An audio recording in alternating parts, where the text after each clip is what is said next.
You have probably attended classes where one or more students were more vocal than the rest of the class. These students might have gone off on tangents, thus disrupting the flow of the lesson. You might have also had professors that veered off topic and took the conversation in another completely unpredictable direction. In the next three scenarios, you will see these and other common classroom distractions. Please keep in mind that these are three different scenarios, not one continuous lesson. Our first scenario deals with a student veering off topic. In this scene, the TA asks a question and a student is reminded of something that happened to her. She veers off topic, which will take time away from the lesson. The TA indulges in the student's comment and therefore veers further off topic. The following sentence is ambiguous. The man hit the dog with a fish. Can anyone tell me what makes this sentence ambiguous? Yes, Jen. Well, I can't really tell you why it's ambiguous, but it just reminded me of this funny story when I went camping with my dog. That's interesting. Well, my dog actually caught a fish. Wow, really? Do you know what kind of fish he caught? I have no idea. I really don't remember. Did you get to eat the fish for dinner? We did. It took a couple of times to get the fire going, but we made it work. Yeah, interesting story. In the scenario we saw, a student veered off topic and the TA enabled her to continue to do so by engaging in conversation. In a situation where a student gets off topic, we suggest that the TA should gently remind the student to stay on topic without disregarding his or her comments and/or opinions. Our second scenario deals with a student questioning why the class is studying a particular subject. Another type of distraction is when the teacher is lecturing or asks a question and a student responds in a manner that questions the necessity of studying the material. Let's take a look. The following sentence is ambiguous. The man hit the dog with a fish. Can anyone tell me why this sentence is ambiguous?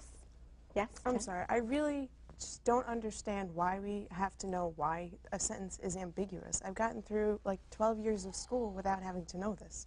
Well, this is a required part of the curriculum. Well, I mean, I understand it's a part of the curriculum, but why? Well, there's a few reasons why it's part of the curriculum. One reason is Once again, the TA indulged the student's distracting question and therefore disrupted the flow of the lesson.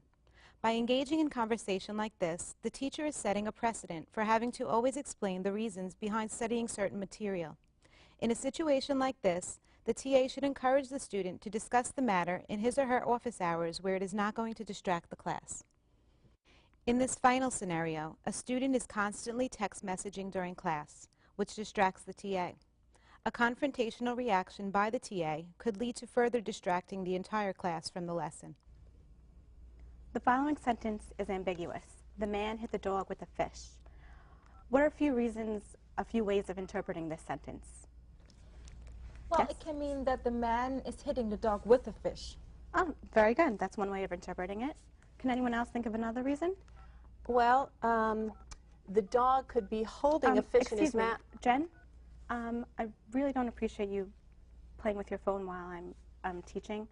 We discussed this in the beginning of this semester. Once you come into class, I'd appreciate it if you would turn off your phone. But I have to meet my friend later, and it's really important. I have to know where I have to go.